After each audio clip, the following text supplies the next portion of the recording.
এই tag question গুলো answer করার পূর্বে আমরা এই কথাটা একটু মনে রাখবো, হি সি ইট এর পরে ডু বসে না, হি সি ইট এর পরে ডু বসে না, বুঝতে করি সবাই আমরা কি বসে না, তারপরে ওকে, এটা আমরা মাথায় রাখবো সবসময়, ডু বসে না। ওকে, আচ্ছা, তো প্রথমে আমাদের একটা নাম্বার ছাড়া প্রশ্ন লিখছে, he has to lead a measurable life. এটা আমাদের তোমাদের গতকালকে পরীক্ষার প্রশ্ন ছিল। তো আমাদের এই প্রশ্নের উত্তরটা এক এক জায়গায় একভাবে লেখা থাকতে পারে, অনেক জায়গায় হ্যাজেন্ট হি লেখা থাকতে পারে। তবে এর আসল নিয়মটা হলো যখন কোনো প্রশ্নে হ্যাভ টু হ্যাজ টু থাকবে, অর্থাৎ হ্যাভ এর পর টু থাকবে, তখন আমরা নতুন করে অক্সিলারি ভার্ব নিয়ে আসবো। নতুন করে অক্সিলারি ভার্ব কি নিয়ে আসবো?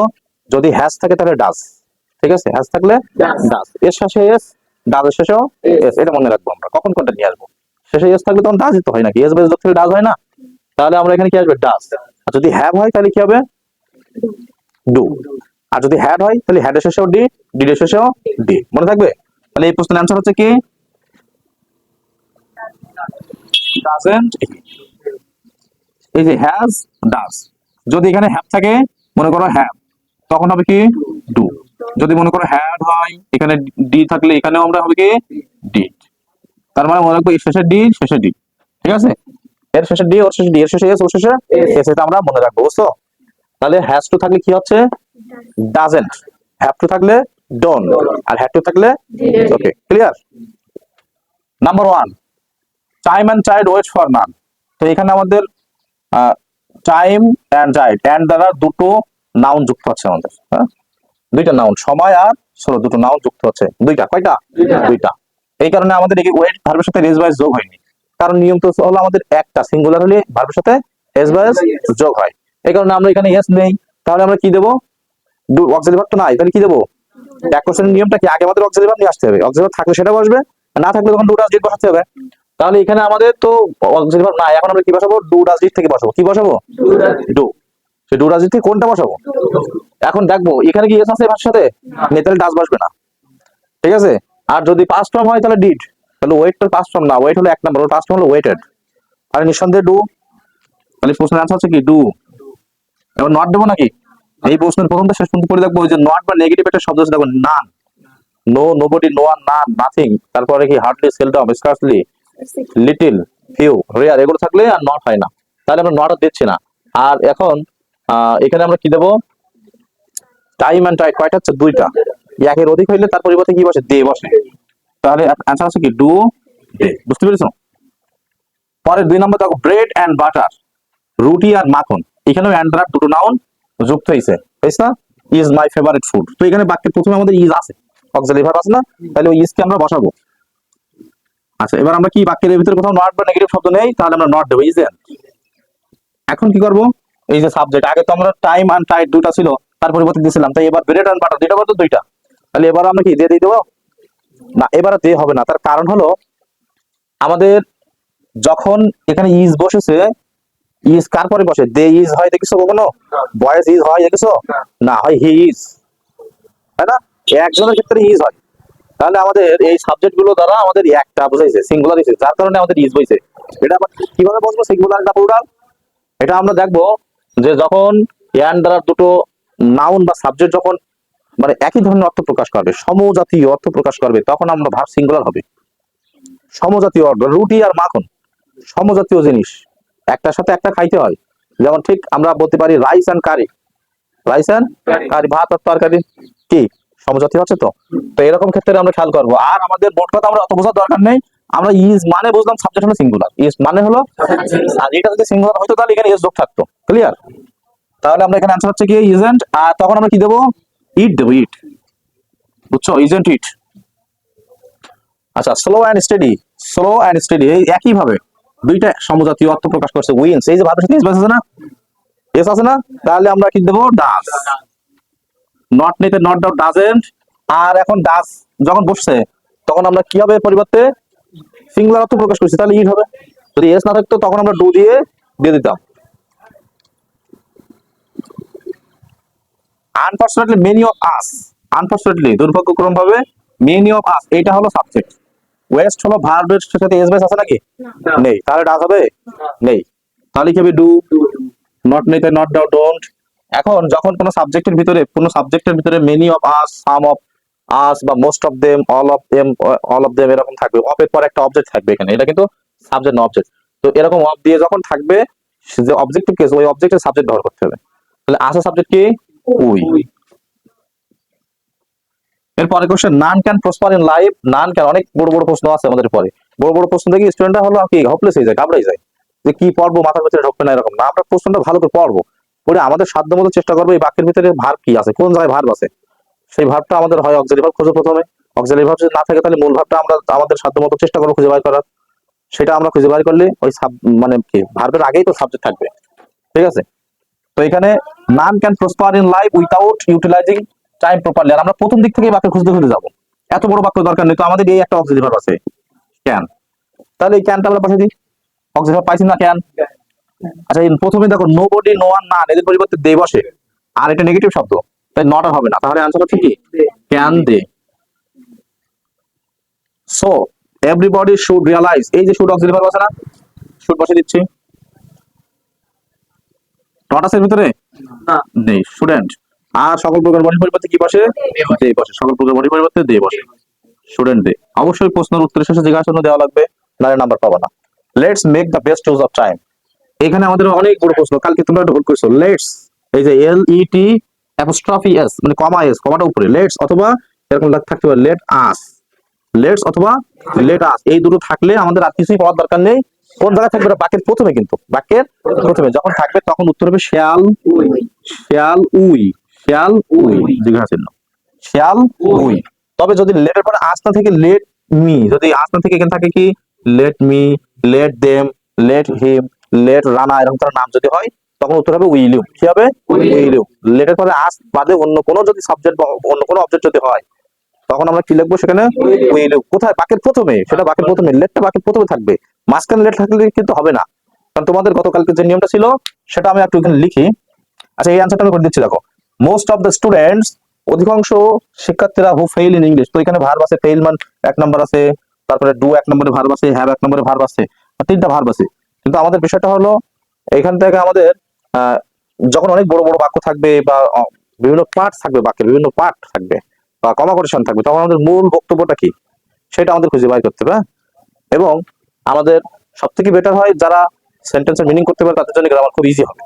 এই কারণে তোমাদের কাজ থাকবে যখন কোনো টপিক পড়বা ওইখানে তোমার আননোন ওয়ার্ড কি কি আছে সেই ওয়ার্ডগুলো তোমার মার্ক করে আগে পড়ে ফেলতে হবে, যে এই শব্দগুলো বাংলা অর্থ তোমার জানতে হবে।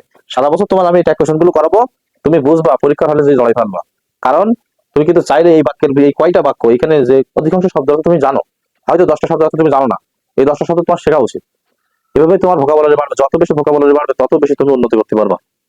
এখন এখানে মোস্ট অফ দ্য স্টুডেন্টস, অধিকাংশ ছাত্রছাত্রীরা হু ফেল ইন ইংলিশ, যারা দেশে ফেল করে, ডু নট হ্যাভ, তো আমাদের এখানে নট আছে মানে এইটা আমরা নেব, ডু।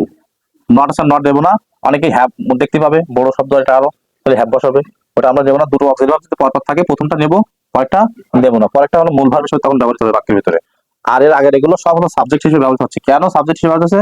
এগুলো কি সাবজেক্ট মানে তো একটা ওয়ার্ড, সে যেমন রান্না আর ওই করিম এরকম, হ্যাঁ?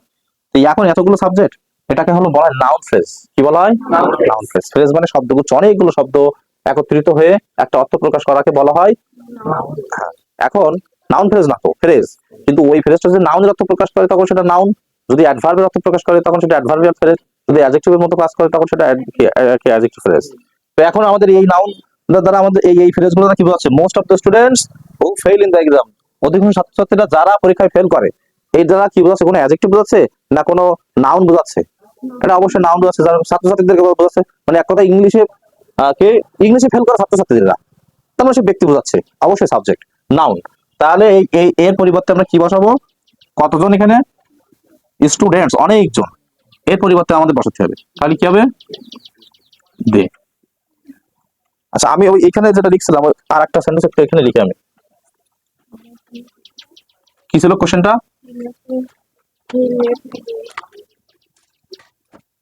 হি লেট মি ডু ইট, এই একটা কনফিউশনের কোশ্চেন ছিল।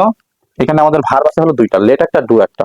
এই যে আমরা এখান থেকে লেট নিয়ে একটু আলোচনা করছিলাম না, যে লেট আস থাকলে শ্যাল উই, বা লেট অন্য কিছু থাকলে উইল ইউ, কিন্তু এখন আমাদের লেটটা বাক্যের সাবজেক্টের পরে, এটা লেট দিয়ে বাক্য শুরু নেই, বাক্য শুরু হয়েছে ঠিকই সাবজেক্ট দিয়ে। তাহলে আমাদের এখানে আমাদের মূল কাজ হলো অক্সিলারি ভার্ব খোঁজা। এখন আমরা আবার অক্সিলারি ভার্ব বলে এটা, তাই তো? তাহলে আমরা ডু বসাবো, এটাই আমাদের ভাবনা চিন্তা করি আমরা। কিন্তু আমরা মনে রাখবো যদি বাক্যে অক্সিলারি ভার্ব অবস্থান করে সেটা সাবজেক্টের পরেই করবে, মূল ভার্বের আগে, মূল ভার্বের পরে না। বুঝতে পেরেছো? তো এটা যদি আমাদের মূল ভার্ব হয় তাহলে এটা কি অক্সিলারি ভার্ব হওয়া সম্ভব না। আর আমাদের কিছু ভার্ব জানতে হবে, let, get, let, make, help, let, make, help, এদের পরে আমরা যে ভার্ব আসে সে ভার্ব সবসময় 1 নম্বর ভার্ব হয়, 1 নম্বর ভার্ব হয়। তো এখন এটাও মূল ভার্ব, এটাও মূল ভার্ব, তাহলে আমরা সাবজেক্টের পরে যে ভার্ব ওইটাই আমাদের লাগবে, সাবজেক্টের পরের ভার্বটাই লাগবে। তো এখন এই লেট ভার্ব আছে, এটা হলো 1 নম্বর, 1 নম্বর না? কেন 1 নম্বর না? এখন আমরা এটা প্রশ্ন দেখো, লেট ভার্বের তিনটার উপরে একই, লেট, লেট, লেট, লেট মানে অনুমতি দেওয়া, বুঝছো তোমরা? লেট, লেট, লেট, ঠিক একইভাবে রিড মানে পড়া, ও তিনটার উপর একই, তিনটার রূপ একই। হার্ট মানে আঘাত করা, এরও তিনটার রূপ একই। তো যে ভার্বগুলোর এই সবগুলো রূপ একই, সেখানে আমাদের কনফিউশন হয়ে যায়। তো এখানে আমাদের প্রথম অবস্থায় অ্যান্সারটা কি হবে দেখো, he third person singular number, যদি এটা প্রেজেন্ট টেন্স হতো অবশ্যই ভার্বের সাথে এস বাই যোগ হতো, হয়তো না? তাহলে আমাদের তখন অ্যান্সার কি হতো, এস বাই এস থাকলে আমরা ডাজ নিয়ে আসতে পারতাম, পারতাম তো? আচ্ছা, কিন্তু এখন এস বাই এস নাই, তাহলে আমরা কি নিয়ে আসি, ডু, ডু নিয়ে আসি। তো এস বাই এস থাকলে তো ডাজ, না থাকলে ডু, আমরা জানি তো ভার্বের 2 নম্বর হলে ডিড। তো এখন আমরা এটা 2 নম্বর কি 3 নম্বর আমরা বুঝবো কিভাবে? এটা তো আমাদের 1 নম্বর হইতে পারে, 2 নম্বর হইতে পারে, আর 3 নম্বর হওয়া সম্ভব না, কারণ 3 নম্বর হলে তার আগে একটা অক্সিলারি ভার্ব থাকে। এখানে আমাদের যদি আমরা ডু বসাই, তারপরে নট বসাই, ডোন্ট আর হি যদি দেই, আমরা এটা তোমরা পরীক্ষায় দিয়েছো, তো আমরা এখানে পড়ছো, পর একটু দেখো, হি, সি, ইট, এরপরে ডু বসে না। তাহলে আমাদের এই সেন্টেন্স যদি মাথায় থাকে, তাহলে মনে রাখবো যে এখানে তো যদি ডু দেই তাহলে এর সাবজেক্টটা আমাদের হি দিতে হবে, তাহলে এরপর তো আর হি বসে না, তাহলে আমাদের ডু ভাবটা এখানে আর বসানো যাবে না, এটা হবে না। এখন আমাদের এটা কি, নিঃসন্দেহে পাস্ট টেন্স। কোন টেন্স? পাস্ট। কারণ পাস্ট টেন্সে তো এস বাই যোগ হওয়ার নিয়ম নেই, আছে না? এই ক্ষেত্রে আমরা এখানে ডিড ধরছি, আর অ্যানসারটা কি ধরতেছি, সাবজেক্ট হি, ডিডন্ট হি। যদি, বাট যদি সাবজেক্টটা যদি এখানে ইউ হতো, তখন কি হতো, ইউ থার্ড পারসন না, ইউ সেকেন্ড পারসন, কিন্তু সেকেন্ড পারসনে তো আর এস বাই হওয়ার কোনো রুলস নেই, আছে? নেই। You let me do it, এখন এইখানে কি, এখন এখানে আমাদের লেট আমরা কোনটা ধরবো, 1 নম্বর না 2 নম্বর? একটা কনফিউশন প্রশ্ন না? কারণ আমরা কনফিউশন হয়ে যাচ্ছে, কারণ আগে subject third person singular number থাকার কারণে আমরা স্পষ্ট বলছিলাম যে এস বাই যোগ হবে, আর নাহলে পাস্ট টেন্স। কিন্তু এখন এটা তো পাস্ট টেন্স হইতে পারে, প্রেজেন্ট টেন্স হইতে পারে, হইতে পারে না? এই ক্ষেত্রে আমাদের অ্যান্সার এটাও সঠিক হবে, আবার যদি কেউ ডু ধরে ওটাও হবে, বুঝছো? তারপরে থার্ড পারসন সিঙ্গুলার নাম্বার ব্যতীত অন্য কোনো সাবজেক্ট হয় এই সমস্ত ভার্বের ক্ষেত্রে, যে সমস্ত ভার্বের মানে সবগুলো ফর্ম একই, সেখানে আমরা প্রেজেন্ট টেন্সও ধরতে পারবো, পাস্ট টেন্সও ধরতে পারবো। তবে যেমন হি রিড বুক, কোন টেন্স হবে বলো তো? Past tense. আর যদি বলে আই রিড বুক, তখন কি হবে? পাস্ট টেন্স হইতে পারে, প্রেজেন্ট টেন্স হইতে পারে। কথা বুঝছো? ওকে, এরপর 9 নম্বর আসো। Hello Rumi, way Rumi, you saw the programme on arsenic pollution in the Asian yesterday. এখন অনেক একটা বড় বাক্য আমরা খুঁজে পাইনি, এখানে রুমি সাবজেক্ট ধরবো না ইউ ধরবো? এটা হলো ফুল স্টপ, আমাদের এখানে যে সাবজেক্টের পর ভার্ব আছে ইউ, এই ভার্বের পাস্ট ফর্ম। এদিকে আর পাওয়ার দরকার নেই, আমরা পরে দরকার নেই, এখানে সাবজেক্ট পাইলে ওদিকে দরকার নেই। এখানে আর কোনো কমা টমা নাই তো, কোনো কনজাংশন নাই, কোনো কমা আছে নেই, কনজাংশন থাকলে তখন একটু ভাবতে হবে। তাহলে কি হবে, স হলো পাস্ট টেন্স, তাহলে ডিড, নট নিতে নট, ডিডেন্ট, ইউ, ইউ আছে না এখানে সাবজেক্ট? দেখলাম অনেকে আবার পরিবর্তন করে হেইটে কি লিখছে, হ্যাঁ। আচ্ছা, ও রাজীব, ইট হ্যাজ অলরেডি, দেখো এখানে আবার অনেকে রাজীব ধরতে পারে, ইট হ্যাজ এই বাক্যের প্রথমে যদি এই ও, তারপরে হ্যালো, হাই, এরকম এগুলো আউট অফ সেন্টেন্স, ওগুলো নিয়ে আমাদের মাথা ব্যথা নেই। ইয়েস, নো এরকম যদি থাকে, কমা টমা থাকে, তারপরে ওগুলো সেন্টেন্সের বাইরে। It has already become a serious problem, এই যে হ্যাজ আছে অক্সিলারি ভার্ব, তাহলে আমরা লিখছি কি হ্যাজ, হ্যাজন্ট, আর এই যে সাবজেক্ট আছে ইট, হ্যাজন্ট ইট। ইয়েস, হ্যাঁ, তাহলে ইয়েস কি ধরা যাবে সেন্টেন্সে? ও কিছু কোনো বিষয় না। It enters into our body, এটা আমাদের দেহে প্রবেশ করে কোন আর্সেনিক, হোয়েন যখন, we take serious arsenic, we take arsenic করা, যখন আমরা আর্সেনিক যুক্ত পানি আমরা খাই, তখন আমাদের দেহে প্রবেশ করে। এই প্রশ্নের অ্যান্সারটা তোমরা এক একজন এক রকম লিখছো, কি লিখছো, কি লিখছো? ডাজেন্ট, এই যে ইয়েস আছে তাই না, ডাজেন্ট ইট। আমরা যদি এখানে টেক আছে ভার্ব উই, এখানে আমরা তখন ডোন্ট করতে পারি কিনা, পারি কিনা, হবে কিনা, হবে? এটা তো তোমরা ভুল জানো, তাহলে দুইটা ওখানে অ্যান্সার করতে পারবো তোমরা নাকি? না, ওখানে একটা অ্যান্সার হবে, দুইটা অ্যান্সার হবে না। পরের সেন্টেন্সটা বলছে ইউ আর রাইট, ওটা অ্যান্সারটা পরে আসে, আমরা ইউ আর রাইট, তুমি ঠিক। এখানে দেখো এই যে সাবজেক্ট এবার ভালো আছে না, you are right Rumi, Rumi তুমি সঠিক, তাহলে এখানে আমরা আরেকটিও ধরতে পারি। আবার ফুল স্টপ দিয়ে বলছি everyone must be careful about it. অধিকাংশ কি প্রত্যেকের মাস্ট বি কেয়ারফুল, সতর্ক হতে হবে এটা সম্পর্কে। এখানে আবার আমরা করেছি কি এটা করছি। তো আমরা দেখবো যখন কোনো বাক্য, কোনো সেন্টেন্স বা কোনো একটা প্রশ্ন ভিতরে ফুল স্টপ আছে, ফুল স্টপ দিয়ে দিয়ে প্রশ্ন বানানো আছে 2-3টা, তখন সচরাচর সাধারণত শেষ অংশটা ট্যাগ কোশ্চেন করতে হয়। কোনটা? শেষ অংশটা ট্যাগ কোশ্চেন করতে হবে যখন ফুল স্টপ থাকবে, ফুল স্টপ, বুঝছো? আর যখন কমা থাকবে তখন একটু ভিন্ন বিষয়। বা অন্য কোনো কনজাংশন যদি বাক্যের মাঝখানে থাকে, যেমন আমরা দো, although, despite, since, as, when, তারপরে অ্যান্ড, বাট, অর, এগুলো যখন কনজাংশন থাকবে তখন একটু ভাবনা চিন্তার বিষয়। তাহলে এখানে আমরা প্রথম অংশ নিতে পারছি না, শেষ অংশটা নেব। এভরিওয়ান মাস্ট বি কেয়ারফুল, তাহলে মাস্ট আছে নাই, মাস্ট এন্ড এভরিওয়ান থাকলে কি হয়, তাদের পরিবর্তে দি লিখে আসলো। তাহলে এই অংশ শেষ অংশটা করি, তাহলে এর আগেটা শেষ অংশটা করে দেয় না নাকি? হ্যাঁ, শেষ অংশটা করে দেয় নাকি? শেষ অংশটা করে দেওয়া যাবে না, ওখানে ফুল স্টপ নেই, ফুল স্টপ নেই, একটা বিষয় কমাও তো নেই, তাহলে কি হবে? আচ্ছা আমরা আরেকটু পড়ে আসি। I am doing a very important work, আমি একটা গুরুত্বপূর্ণ কাজ করছি, full stop, don't disturb me. ওই একই ভাবে তাহলে আমরা শেষ অংশটা করবো, ফুল স্টপ দিয়েছে না, তাহলে শেষ অংশটা করবো। তাহলে কি হবে? Imperative sentence will you. আচ্ছা আর একটা বিষয় হলো, আমি বলছিলাম প্রথমে আমাদের যে মূল কথা, মূল বক্তব্যটা কি, এটা কি বলতে চাচ্ছে এখানে, মানে কি বিষয়টা আমাদের এখানে আলোচনা চলছে, মানে এই কথাটা, এই সেন্টেন্সটা হওয়ার মূল উদ্দেশ্যটা কি, আমরা একটু পড়ি। I am doing a very important work, আমি একটা খুব গুরুত্বপূর্ণ কাজ করছি, আমি করতেছি, তাই সমস্যা কি? এবং তারপরে বলছে ডোন্ট ডিস্টার্ব মি, আমাকে ডিস্টার্ব করো না। তাহলে সাবজেক্টের মূল কাজটা কি, মূল এই কথাটা হলো বলার উদ্দেশ্য কি, যে ওর জন্য ডিস্টার্ব করে না, এটাই হলো নিশ্চিত করার জন্য। আর ডিস্টার্ব কেন করবে না, কারণ ও একটা কাজ করতেছে, তাহলে ও ইম্পর্টেন্ট কাজ করছে, ওইটা করার জন্য ওকে যেন কেউ ডিস্টার্ব না করে, সেটাই ওর মূলত বলার উদ্দেশ্য। মূল বক্তব্য কিন্তু ওইটা যেন ডিস্টার্ব না করে, এটাই হলো মূল বক্তব্য। ঠিক আছে, তাহলে আমরা মূল বক্তব্যটা এভাবে আমরা বুঝবো, বা ফুল স্টপ থাকলে শেষ অংশটা আমরা নেব। রূপা said to মিনা, রূপা মিনাকে বলছে যে how happy you are in a small family, তুমি একটা ছোট পরিবারে কি মানে কতই না সুখী। তো খেয়াল করো, এখানে আমরা অনেকেই আবার বলতে পারি এই যে বাক্যের প্রথম থেকে দেখতে দেখতে যেতে বলে, তো এইখানে আমরা যে সাবজেক্ট ভার্ব আছে সেই পাস্ট টেন্স না, এটা ধরা যাবে কি না, অনেকেই করবে। তো যখন কমোটেশন থাকবে আমরা কমোটেশনের ভিতরে একটা আনসার করবো। আবার এখান থেকে আমরা মূল বক্তব্যটা তো বোঝা যাচ্ছে যে রূপা said to মিনা, রূপা মিনাকে বলছে, রূপার বক্তব্যটা কি, মূল বিষয়টা কি বলছে, বলিস এটা ওর বক্তব্যটা, এই কথাটা কেন বলতেছে, ওর মূল লক্ষ্যটা কি, ওর মূল লক্ষ্য এই কি, যে a how happy you are in small family, তুমি ছোট পরিবারে কত না সুখী, ওইটা বলার জন্য। এই খোকা তুই তো দিন দিন গোলকাল চেহারা বানা যেতিস, কমলা বানা। তাহলে ওই খোকার কি বলতেছে, মূল বক্তব্যটা কি, ও চেহারা সম্পর্কে একটা কথা বলে, তাই মূল বক্তব্য এটাই। তাহলে এখানে হচ্ছে কি আর আছে না আর, তাহলে আর এন্ড ইউ।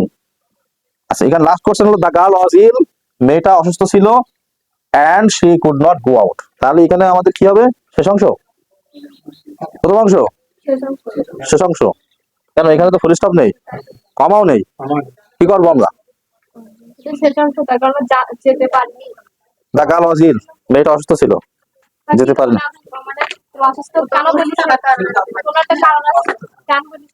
হ্যাঁ এখানে আমাদের একটু ঝামেলা আছে, ঝামেলাটা হলো আমরা ক্লাস চিনি কিনা সবাই, ক্লাস, ক্লাস চিনতে হবে। ক্লাস হলো 3 প্রকার, প্রিন্সিপাল ক্লাস, সাবঅর্ডিনেট ক্লাস আর coordinate class. Simple, complex, compound sentence আমরা যারা চিনি তাদের জন্য সহজ, যারা সিম্পল সেন্টেন্স চেনো তাদের জন্য খুব সহজ হয়ে যাবে। আচ্ছা কম্পাউন্ড সেন্টেন্সের মাঝখানে অ্যান্ড, বাট, অর, নট থাকে। কম্পাউন্ড সেন্টেন্সের দুইটা ক্লজই প্রিন্সিপাল ক্লজ হয়। যখন কোনো সেন্টেন্সের মাঝখানে অ্যান্ড থাকবে, মাঝখানে অ্যান্ড, বাট, ওয়ার, আদারওয়াইজ থাকবে, তখন দুটো অংশের যে কোনো একটা অংশে ট্যাগ কোশ্চেন আমরা করতে পারবো, বুঝতে পেরেছো? তখন সেটা কম্পাউন্ড সেন্টেন্স হয়। তাহলে কম্পাউন্ড সেন্টেন্সের দুই অংশে ট্যাগ কোশ্চেন করতে পারবো। এখানে একজন দেখলাম ওয়াজেন্ট শি করেছে, আর আরেকজন করেছে হলো কুড শি, এখানে নট নেই, নট আছে তাই, তাহলে দুটোই হবে, এবং আমি দুইজনকে ঠিক পারছি। তাহলে যখন কম্পাউন্ড সেন্টেন্স থাকবে তখন আমরা দুই অংশের যে কোনো অংশকে আমরা ট্যাগ কোশ্চেন করতে পারবো। আর কম্পাউন্ড সেন্টেন্স এর উপায় মাঝখানে অ্যান্ড, বাট, ওয়ার, আদারওয়াইজ, হ্যাঁ অ্যান্ড, সো এগুলো থাকে। এবার আমাদের এই উপরের প্রশ্নটা আসে 11 নম্বরটা, এর আনসার তো আমরা করিনি। Yes it enters into our body when we take arsenic. এখানে আমাদের মাঝখানে একটা কনজাংশন আছে হোয়েন, কিন্তু হোয়েনটা হলো আমাদের সাবঅর্ডিনেটিং কনজাংশন, এটা হলো কমপ্লেক্স সেন্টেন্স, বুঝছো? কমপ্লেক্স সেন্টেন্স মাঝখানে অ্যান্ড থাকলে আলাদা ফেরা, থাকলে, কিন্তু কমপ্লেক্স সেন্টেন্সের আমাদের কনজাংশন সহ ভালো করে খেয়াল করবা। সিম্পল এবং কমপ্লেক্স সেন্টেন্সে, তবে ম্যাক্সিমাম কমপ্লেক্স সেন্টেন্স ঝামেলা করে কমপ্লেক্স সেন্টেন্সে কনজাংশন সহ ডান পাশের যে অংশটা, কনজাংশন সহ ডান পাশের যে অংশটা, ওই অংশটা আমাদের হয় সাবঅর্ডিনেট ক্লজ। কি হয়? Subordinate clause. সাবঅর্ডিনেট মানে পরের অধীনে থাকা, তাহলে ওইটা হলো স্বাধীন না, প্রিন্সিপাল যেটা ওটা হলো স্বাধীন, আর ওর অল্টারনেটে আরেকটা যে ক্লজ থাকবে, আরেকটা যে খণ্ড বাক্য থাকবে, সেটা হলো প্রিন্সিপাল ক্লজ, এবং তার ট্যাগ কোশ্চেন আমাদের করতে হবে। বুঝছো? এখানে প্রথম আর শেষ বলি কোনো কথা না,